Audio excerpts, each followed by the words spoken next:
everyone, I'm Dina Ventura, and welcome to Pairfect, where we explore the heart of passion, purpose, and the connections that shape who we are.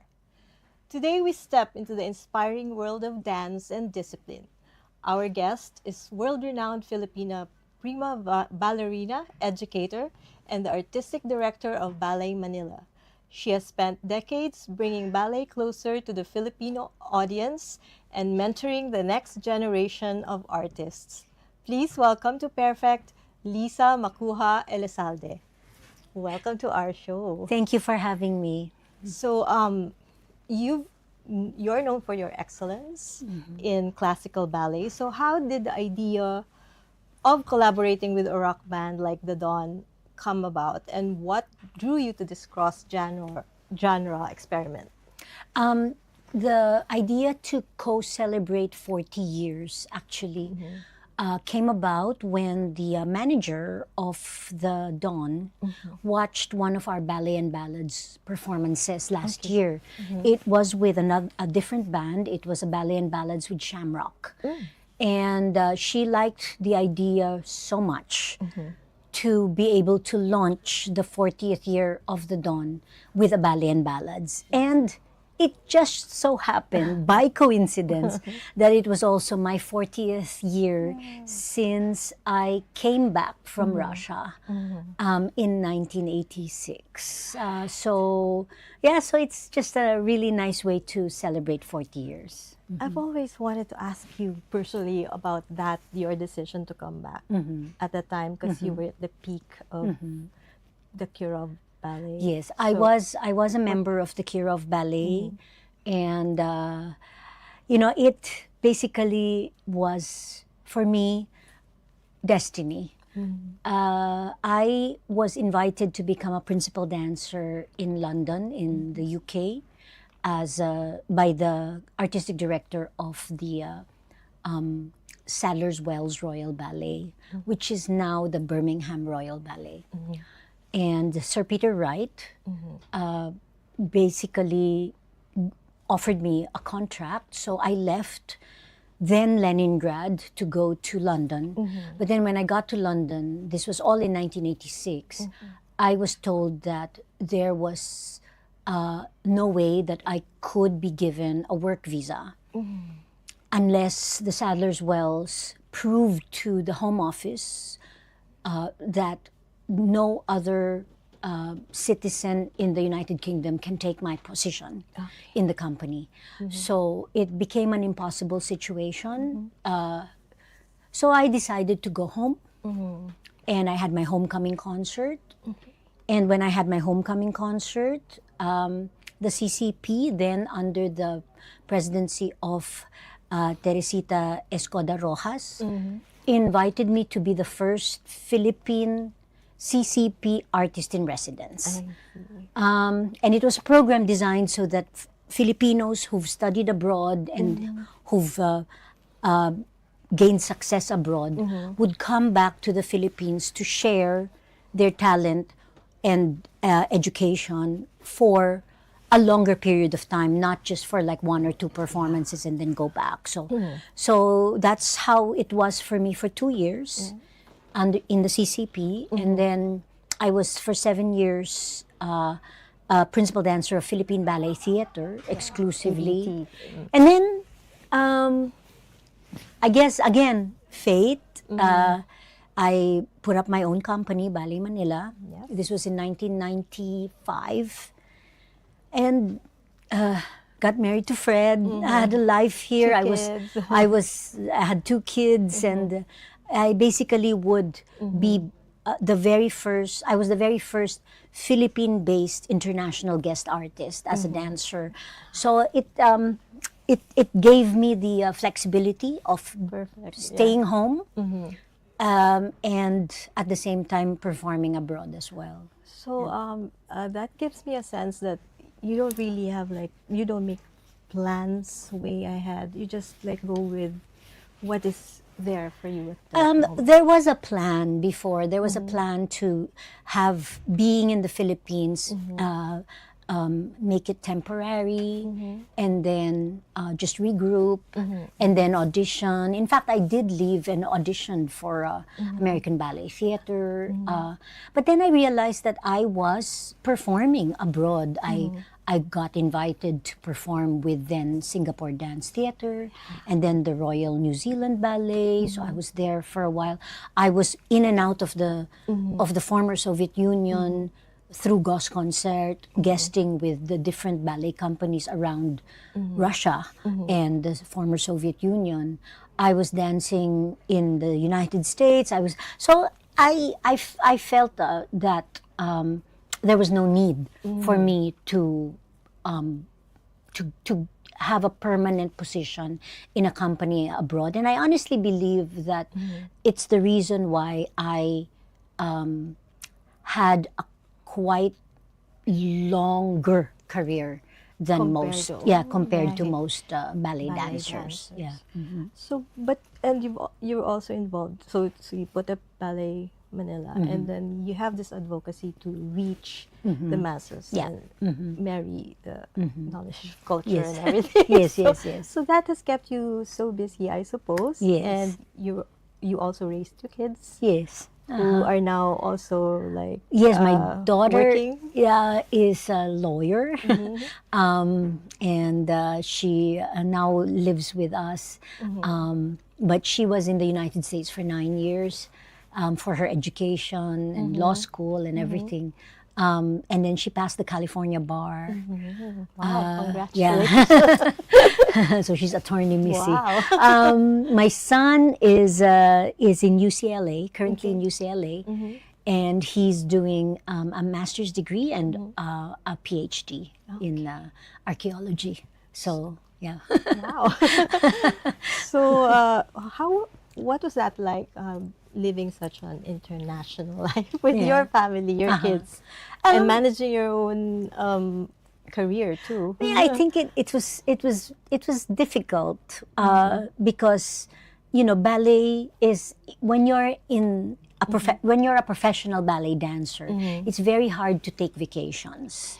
Also, you're normally working during the weekend when your kids are free from school. Right. My day off has always been Monday from work because we would always be working, dancing and performing on the weekends, Friday, Saturday, and Sunday. It's very hard to get out of shape. So even during holidays, when I'm with my family, I would still do my floor bar and do my routine so the muscles don't forget. Right. It was very difficult to take a year off each time I had to have my kids, and then whip myself back into shape after not dancing for a year. It was also very hard, of course, because you're emotionally and physically exhausted, usually at the end of say an 8-hour day where there were rehearsals or a performance. International touring was also very difficult because you had to travel, leave your family behind. I remember when I left, I was still nursing my son, and I did a 10-day tour of Russia. And came back and I didn't have any more milk. So I got very upset. Things like that. I guess you make a choice as well. Shore up all that energy. I feel that I really pushed myself to dance way longer than maybe I should have. At that point, all dancers, when they begin, they always say, "Oh, before I lose my edge, I'm going to retire," and then when you come to that point, when you're in your 40s or early 40s or late 40s, and the subject of retiring comes along, and you sort of avoid it. It's not that easy to. It's not that let easy go. to say, okay, I'm Yeah. dancing my last performance and then I'm Yeah, I can- retiring. Yeah, it was difficult. Uh-huh. But I was very fortunate. Mhm. I had my own ballet company, so I did my whole 3-year retirement plan. Mm. It was called the Swan Song series at that time. I was able to say goodbye to all my major favorite classical ballet roles over a period of 3 years. So I, again, very fortunate to have been able to do that as a ballerina. I was dancing until I was 52, which is again not. Wow. Yeah, that's like, so I had almost like Amazing. you could say a 32-year career as a ballet dancer, which again, it's like longer. Usually ballet dancers have 15 to 20-year At the career most. spans, yeah, when they become professional. So again, It's can't amazing. complain. Yeah. I had my Run, day in yeah. the sun. And I had now a good you're- run. Yeah. And now you're celebrating, paying tribute to the past 40 years. Yes, well, something really 40 years, different. 32 of those have been dancing. The last 8 have been busy mentoring, choreographing, directing, adjudicating, and basically directing and being a teacher mentor in my school and company in the Lisa Macuja School of Ballet and Ballet Manila. And our mission, my mission actually from the very beginning, from when I first came back from Russia 40 years ago, was to bring ballet to the people and more people to the ballet. Yes, yes. Because I was struck in Russia by how the art form was so reachable. You know, it was so accessible to the regular person. You know, people would go to the ballet in families. You know, from the lola lolo to the grandkids, parents, children. You know, it was like really a part of big. their, It was part of their culture. culture. It was part of they adored their ballerinas like we would adore, say, our actors and actresses here. People would go to the theater as often as once a week. The way I guess people would go to the mall here, or to sports to watch sports.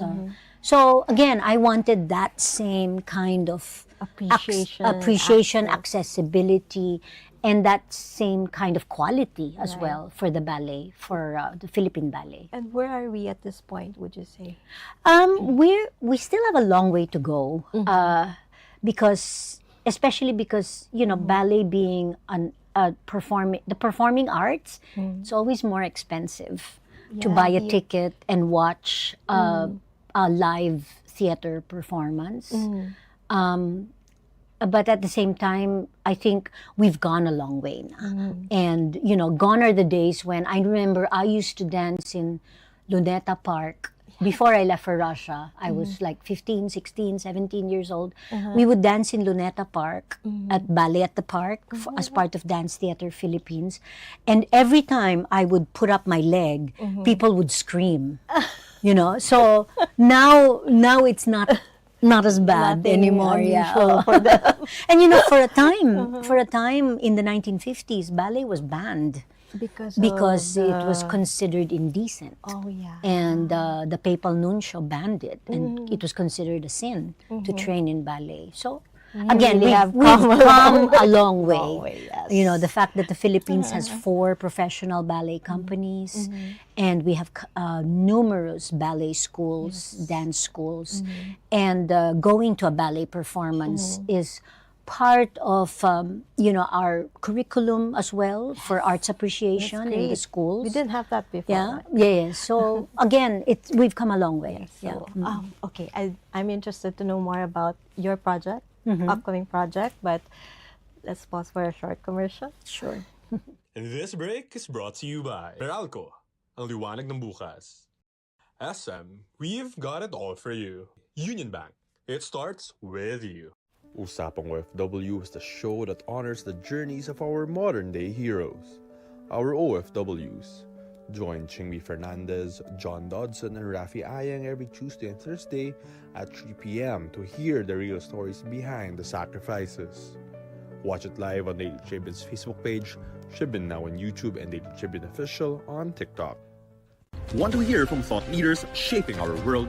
Straight Talk with Chito Lozada and Ted Montalibano dives into leadership, politics, and business every Wednesday at 10 a.m. Catch conversation live on Daily Tribune's Facebook page, Tribune now on YouTube, and Daily Tribune Official on TikTok.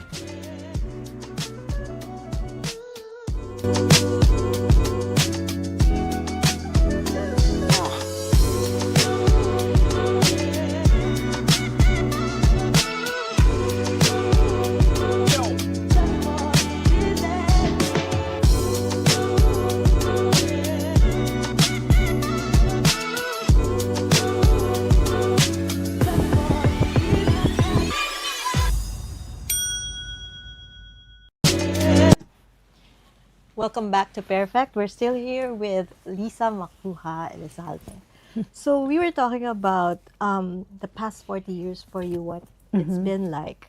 And now you're coming up with this show on February 20th? 20 and 21, yes. Okay. So how did you adapt your classical style with bringing rock music to life on stage? What's that like? It's really very difficult to be good in both classical ballet and contemporary dance because one opposes the other in theory, in training, in concepts. So I was very lucky that I did not have to be good in contemporary dance.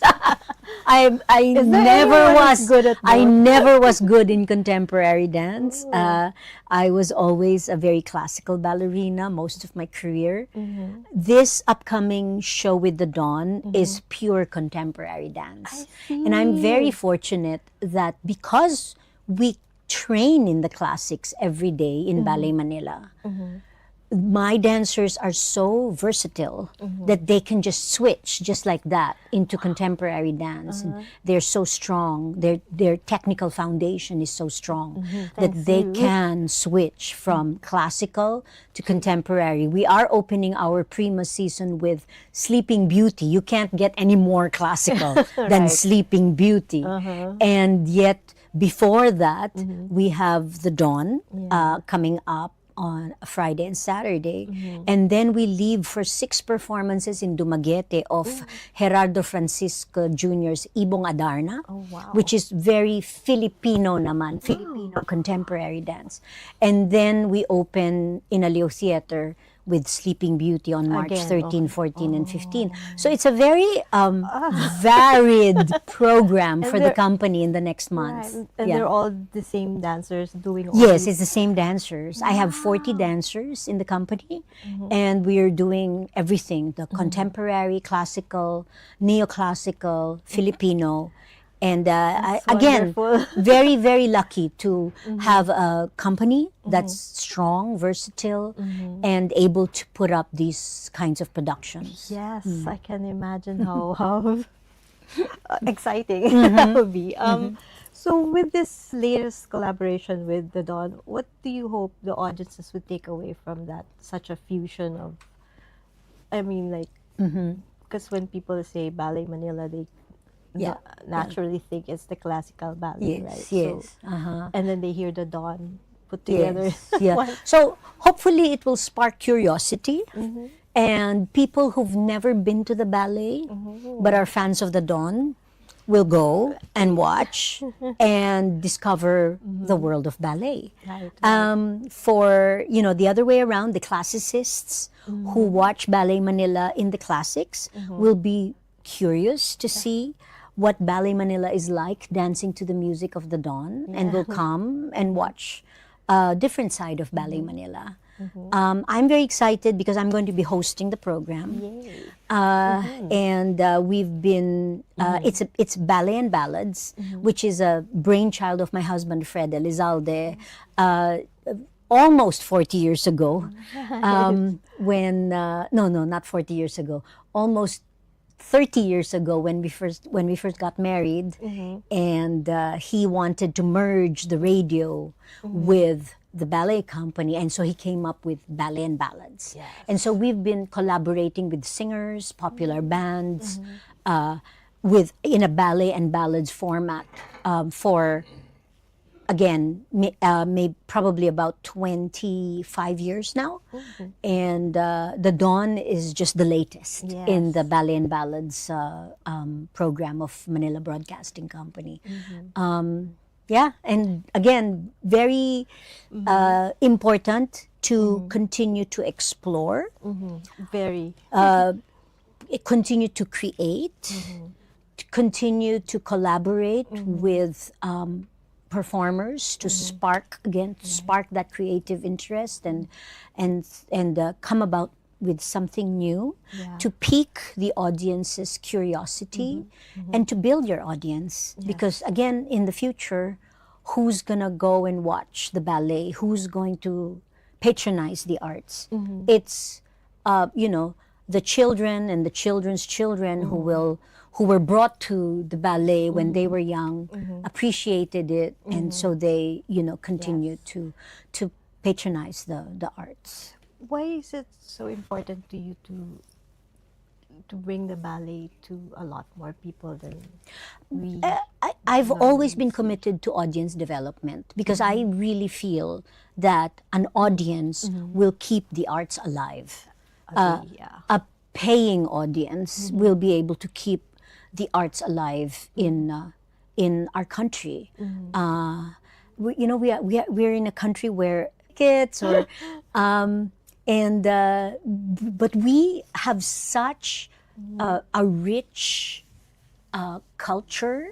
We have such brilliant artists and performers, and if only we had the structures in place to say have a West End or have a Broadway or kind of theater scene in That the would be Philippines. wonderful. We already have. We're already blessed with so many venues and so many different shows, live shows. But again, unfortunately, the ballet seasons, ballet runs, don't really get that kind of audience engagement that that one would see in a ballet company in the United Other States countries, or in Europe or in the UK. It's really an expensive art. Well, one pair of point shoes costs from 5,000 to 8,000 pesos, and a ballerina goes through that sometimes in one performance. Oh, wow. The point shoe is dead. So it's an expensive art form. I can imagine. So and it's an art form where you have to start training at the age of 8, 9, 10 years old. You get good at it maybe after 6 to 8 years of daily training, and then you become a professional dancer, say an apprentice. You work your way up to principal dancer, and before you know it, you have to retire. Wow. So it's very it's challenging. Have parents even want their sons and daughters to become ballet dancers. Wow. So so many challenges to get the But art it's form. again, it's an amazing art form to be in.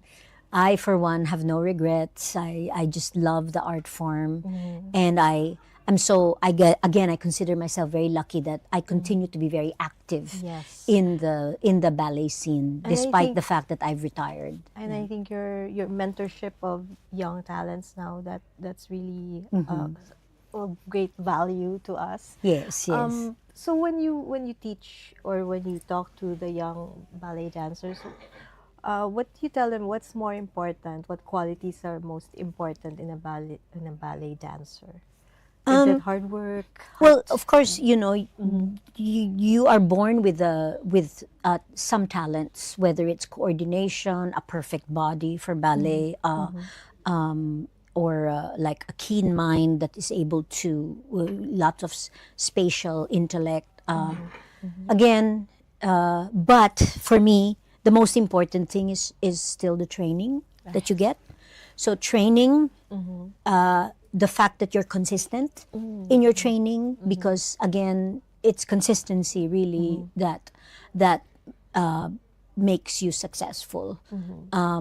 And I think you also have to keep yourself injury free, to keep yourself healthy, because your body is your instrument. So you need to be healthy.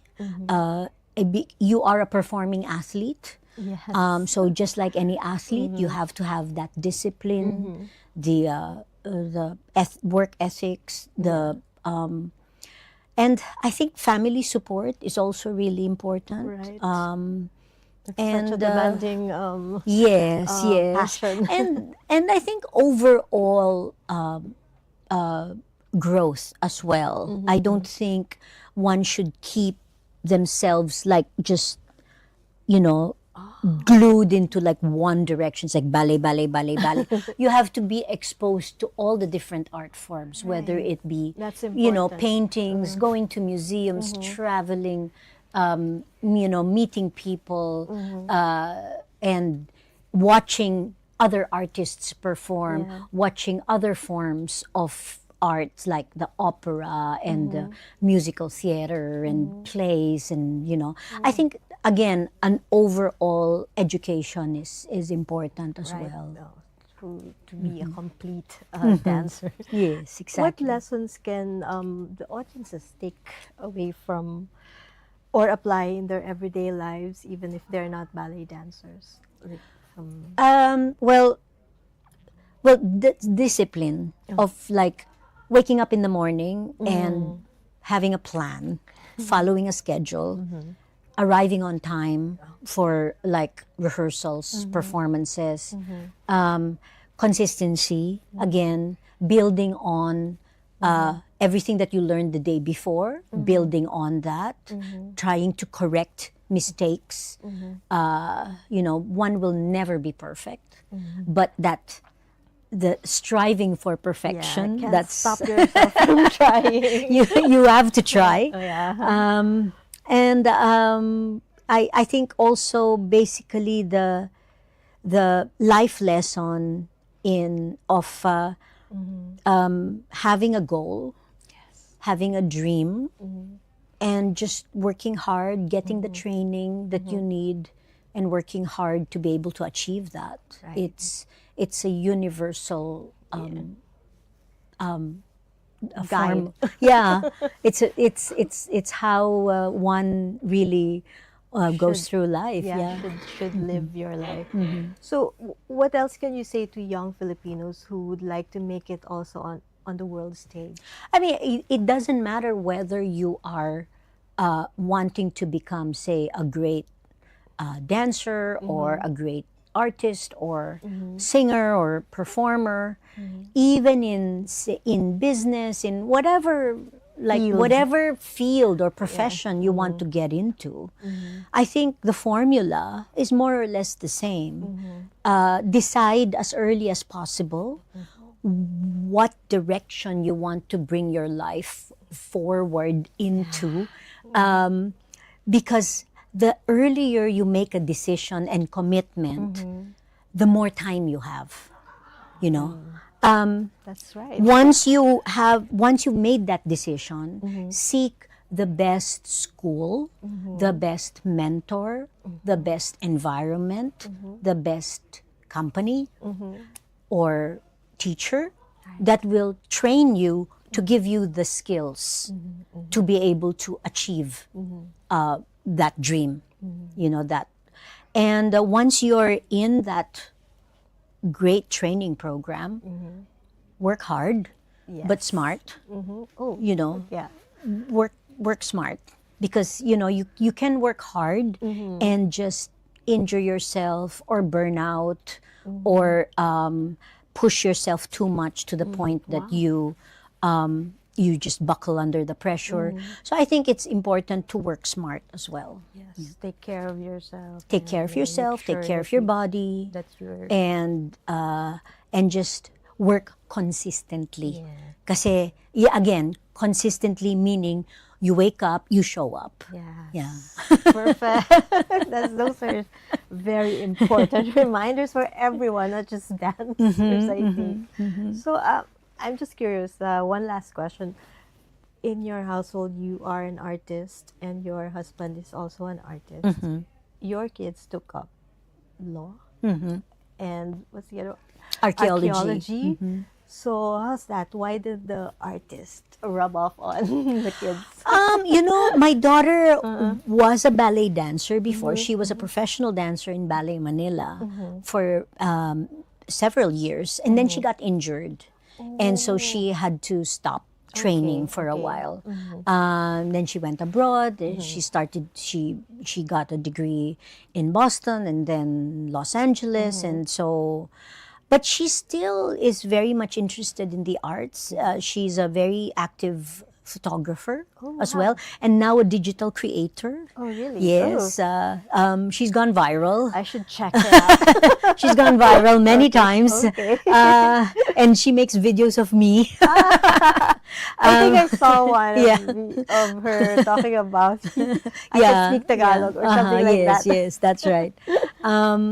And then my son, but you know, my kids, they grew up in the theater. They grew up like working backstage, and they grew up being very exposed to the arts. And so they have an innate appreciation of the arts.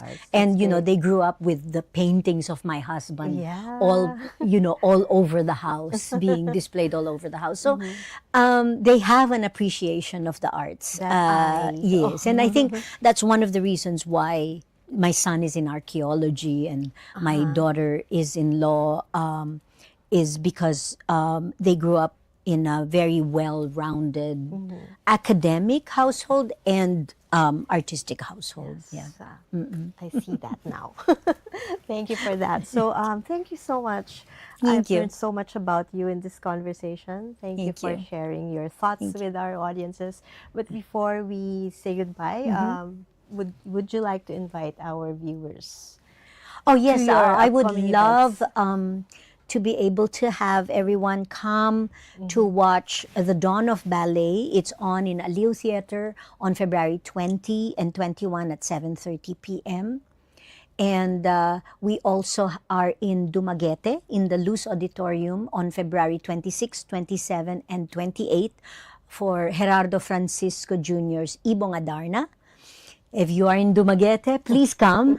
And we open Prima, the season on March 13, 14, and 15 with my Sleeping Beauty, which is going to be performed with the Manila Symphony Orchestra, live music, Sleeping Beauty. It's a very classical ballet, and it is the final ballet in my Princess Trilogy series after Cinderella and Snow White. And the Prima season will go on with performances of the Paquita full-length ballet in June and La Bayadere in August. So please come, subscribe to Ballet Manila. You can follow us on Facebook and Instagram. And we also have a website with all the information, www.balletmanila.com.ph.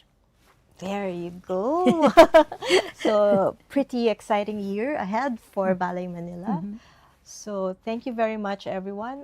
What an inspiring conversation we've had with Lisa Macuja-Elizalde, reminding us that greatness is built on discipline, passion, and the courage to keep moving, even when steps are difficult. Thank you for joining us on Pairfect. Don't forget to follow Daily Tribune for more stories that celebrate purpose, perseverance, and the people who move us. Until next time, I'm Dina Ventura, and this has been Pairfect, where every story connects perfectly.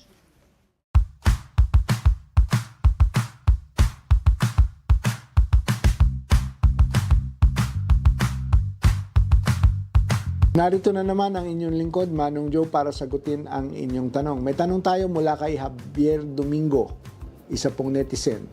Manong Joe, paano pag sa Metro Manila tumama ang lindol, handa ba ang Meralco? Ito sagot, Javier, at maganda yung tanong mo. Napapanahon talaga na paghandaan ang anumang uri ng sakuna, maging ito'y lindol, malakas na bagyo at kung anuman. Sa dami ng kalamidad na nararanasan natin mula sa mga nangyayaring lindol hanggang sa mga pagbaha, malakas na hangin at iba pa, ang kaligtasan ng bawat customer ang prioridad ng Meralco.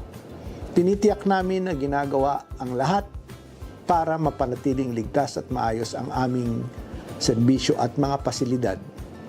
Pinapalitan namin ang mga poste ng mas matibay na gawa sa konkreto at pakal.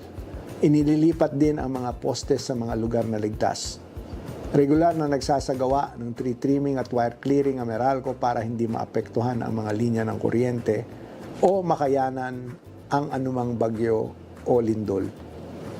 Nagsasagawa rin ang Meralco ng re-insulation at conductor shielding ng mga linya namin, pagpapatibay ng mga lighting protection system, pati na rin ang pagkakabit ng mga smart device para agad na matukoy ang mga posibleng alalahanin ukol sa serbisyo ng kuryente. Kung kakailanganin, handa po ang Meralco na pansamantalang mag-de-energize upang masiguro ang kaligtasan ng publiko. Kadalasan po namin itong ginagawa kapag tumataas ang tubig baha o di kaya ay napakalakas ng bagyo. Kasama na rin ang uga ng lindol. Pagkatapos naman po ng anuman sakuna, maging po ito'y bagyo o lindol, at may na-damage po kami facilities, bumagsak na linya o ano ba man, huwag ho ninyong lapitan. Hayahan ninyo ang aming mga crew ang gumawa ng kinakailangan para masiguro ligtas ang pagkukumpuni. Kapag sigurado na po tayo na ligtas nang bumalik sa bahay, siguro po tingnan muna natin ang sitwasyon sa loob at siguraduhin din na yung ating mga internal wiring facilities ay nasa maayos na kalagayan. Bago pa man abutin ng tubig baha yung inyong mga outlet, patayin na muna ang main switch sa bahay at i-unplug ang mga appliances. Kung may electrical hazard, agad itong i-report sa amin sa Meralco sa pamamagitan ng My Meralco app. Nasa social media din po kami, Facebook at X, yung dating Twitter, o sa Meralco hotline bilang 16211. Pwede din kayong mag-text sa numerong ito. Tandaan mga katribo na sa panahon ng kalamidad, ang pagiging alerto at maingat ay susi sa kaligtasan. Ako po muli ang inyong lingkod si Manong Joe, Saldariaga para sa Ask Manong Joe. Hanggang sa muli mga katribo at sa mga nanonood sa Daily Tribune.